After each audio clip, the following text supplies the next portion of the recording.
नमस्कार, बहुत बहुत स्वागत है आप सभी का अनअकैडमी में। मेरा नाम है अतुल जैन। तो जैसा कि आप सभी जानते हैं कि अफ्रीका यानी कि अफ्रीका जो महाद्वीप है वो दुनिया के सभी देशों के लिए बहुत ज्यादा महत्वपूर्ण हो चुका है। एक निवेश के दृष्टिकोण से, आने वाले समय में जो वैश्विक व्यापार के मार्ग हैं उनके दृष्टिकोण से हर देश जो है वो अफ्रीका के साथ किसी ना किसी तरह का एक अच्छा प्रगाढ़ संबंध बनाकर रखना चाहता है। तो इस बात को देखते हुए एक इंडिया अफ्रीका फोरम समिट जो है वो आयोजित किया जाने वाला था अब से कुछ दिनों के बाद। यानी कि भारत और जो एक अफ्रीका फोरम है इसका एक समिट जो है ये होने वाला था। और इसकी तारीख क्या थी? इसकी तारीख रखी गई थी 28 से लेकर 31 मई 2026। तो इसके लिए यह माना जा रहा था कि अफ्रीका महाद्वीप के 40 देशों से प्रतिनिधि भारत आने वाले थे। 40 देश के प्रतिनिधि भारत आने वाले थे। उसमें उन देशों के राष्ट्रपति हो सकते थे, उन देशों के प्रधानमंत्री या जो भी वहां के शासक हैं वो हो सकते थे। उन देशों के प्रतिनिधि मंडल में वहां के मंत्री, वहां के व्यापारी, वहां के जो अन्य क्षेत्रों के विशेषज्ञ हैं, एक बड़ी संख्या में काफी बड़ा कॉन्टिजेंट जो है वो दिल्ली आने वाला था और इस वार्ता में भागीदारी करने वाला था। लेकिन इस वार्ता को भारत और अफ्रीका यूनियन, अफ्रीका जो यूनियन है, दोनों ने साथ मिलकर अभी अनिश्चित काल के लिए रद्द कर दिया है। तो 28 तारीख से, यानी कि अब से कुछ एक हफ्ते बाद ये जो बैठक होने वाली थी इसको अनिश्चित काल के लिए टाल दिया गया है। और इसको टालने का जो कारण दिया गया है वो दिया गया है अफ्रीका में जो इबोला का आउटब्रेक हुआ है। तो आपको पता ही होगा, कुछ दिनों पहले आपको मैंने बताया था कि अफ्रीका में जो डेमोक्रेटिक रिपब्लिक ऑफ कॉन्गो है, तो अफ्रीका में खास तौर पर जो कॉन्गो नाम का देश है वहां पर जो है आपको देखने को मिलेगा, एक कॉन्गो जो देश है वहां पर आपको इबोला का एक आउटब्रेक देखने को मिलेगा। तो एक वहां का जो पूर्वी क्षेत्र है अफ्रीका का, जो एक कॉन्गो देश है, कॉन्गो देश का जो उत्तरी पूर्वी क्षेत्र है वहां पर और आसपास के और कुछ पड़ोसी जगहों पर भी इबोला का आउटब्रेक देखने को मिला है। इससे अभी तक यह माना जा रहा है कि करीब करीब 500 कम से कम प्रभावित लोगों की पहचान कर ली गई है। मरने वालों की संख्या को लेकर हालांकि कोई पुष्टि नहीं है, लेकिन 100 से ज्यादा लोग इसमें मारे जा चुके हैं, यह तय माना जा रहा है। इसके अलावा न सिर्फ यह बीमारी उस जगह पाई गई है कॉन्गो में, बल्कि कॉन्गो के जो अन्य बड़े शहर हैं, जो कॉन्गो के अन्य शहर हैं, जो आपका भी कॉन्गो के पूर्वी क्षेत्र में तो ये बीमारी का स्प्रेड हुआ ही है, ये हमको पता है, लेकिन इस बीमारी को कंटेन करना भी जरूरी है। तो अब क्या हुआ है, कॉन्गो के इस इलाके के अलावा जो कॉन्गो के अन्य शहर हैं वहां पर भी इस बीमारी के मरीज जो हैं वो मिले हैं, इस बीमारी के मरीज पाए गए हैं। यानी कि एक तरह से हम कह सकते हैं कि अफ्रीका में कॉन्गो और कॉन्गो के अलावा अन्य कुछ देश जो हैं आसपास के, वो इस बीमारी की चपेट में अब कुछ हद तक आ चुके हैं। अब से कुछ दिनों पहले WHO ने भी इसको वैश्विक चिंता घोषित कर दिया था। हालांकि इसको अभी तक पैंडेमिक घोषित नहीं किया गया है। क्यों नहीं किया गया आपको बताऊंगा। तो WHO ने इसको महामारी एक तरह से घोषित नहीं किया, लेकिन तब भी एक वैश्विक समस्या, एक वैश्विक आपातकालीन समस्या इसको घोषित कर दिया। और इसको रोकने के लिए, इसके लिए जो है सभी देशों से समन्वय के साथ प्रयास करने की बात कही। तो ऐसे में अभी क्या हुआ, भारत का भी जो स्वास्थ्य मंत्रालय है, भारत का भी स्वास्थ्य मंत्रालय जो है उसने एक एडवाइजरी जारी कर दिया है। और यह एडवाइजरी क्या कह रहा है? यह एडवाइजरी कह रहा है कि कॉन्गो और उसके आसपास के जो देश हैं वहां से जो लोग अगर भारत आ रहे हैं या अगर कोई भारतीय वहां की यात्रा कर रहा है तो उसको अपने लक्षणों का ध्यान रखना होगा।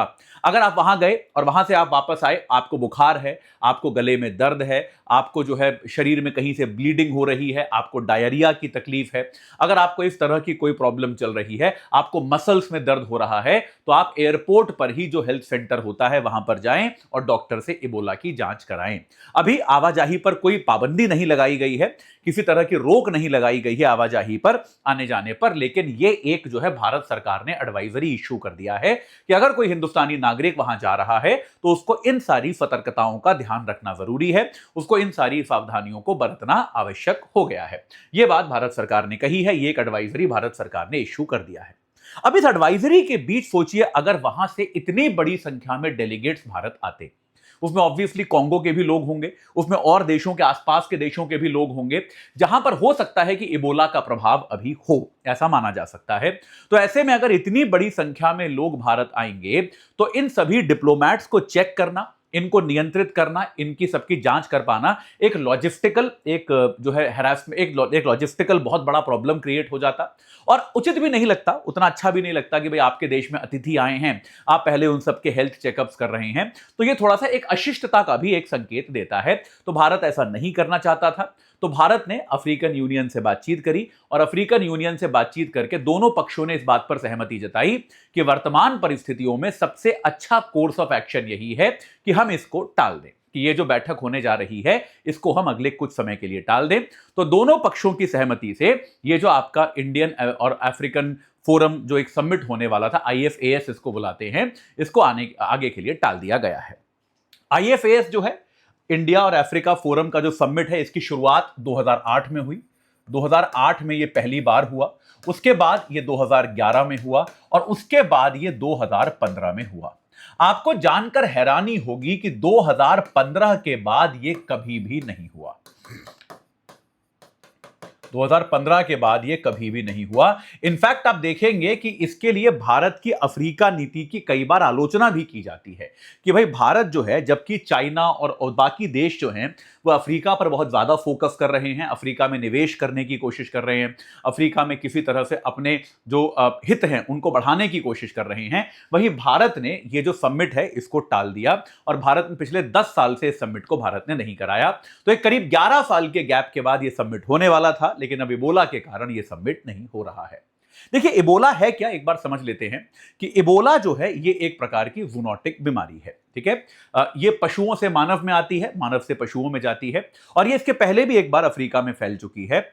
इबोला का कोई इलाज नहीं है अभी तक। अगर किसी व्यक्ति को इबोला वायरस होता है, ये एक वायरल बीमारी है, वायरस से फैलने वाली बीमारियों का इलाज उतनी आसानी से होता नहीं है। तो अगर ये बीमारी वायरल बीमारी है, किसी को हो जाती है, तो इस बात की संभावना है कि उसे कोई समस्या ना हो और ये वायरस उसके शरीर से स्वतः ही समाप्त हो जाए, ऐसा भी हो सकता है।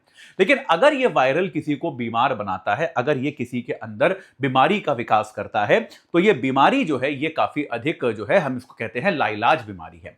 अगर ये बीमारी किसी तरह से हो जाती है और ये अगर सतह पे आ जाती है, उसको बीमार कर देता है, तो इसमें बचने की संभावना ना के बराबर है। इसका कोई इलाज नहीं है, अभी तक इसकी कोई प्रभावी वैक्सीन बनाई नहीं गई है।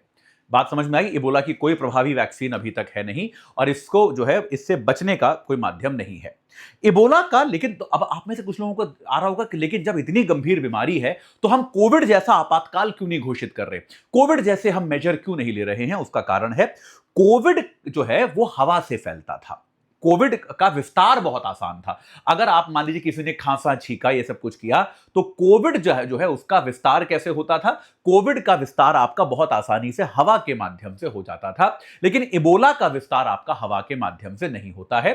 जो इबोला का मरीज है उसके बॉडीली फ्लूइड्स के माध्यम से ही उसका विस्तार होगा। यानी कि किसी व्यक्ति को अगर इबोला है तो अगर आप उसका पसीना, उसका सलाइवा यानी कि उसका थूक, उसका वीर्य यानी कि उसका सीमेन, उसका मूत्र हो गया, उसका मल हो गया, अगर आप किसी कारण से इनके संपर्क में आते हैं तो आप यह मान सकते हैं कि उससे इबोला फैल सकता है। अगर आप किसी इबोला के मरीज के साथ एक गाड़ी में चले गए, एक ट्रेन, बस, हवाई जहाज में चले गए या एक लिफ्ट में आप यात्रा कर रहे हैं, तो उससे आपको इबोला नहीं हो सकता। बात समझ में आई कि नहीं आई? तो कोविड को यह एक चीज बहुत ज्यादा खतरनाक बनाती थी कि उसका फैलना बहुत आसान था, जबकि इबोला के साथ ऐसा नहीं है। तो इसीलिए इबोला को अभी भी भारत में कोई बहुत बड़ी हेल्थ इमरजेंसी घोषित नहीं किया गया है।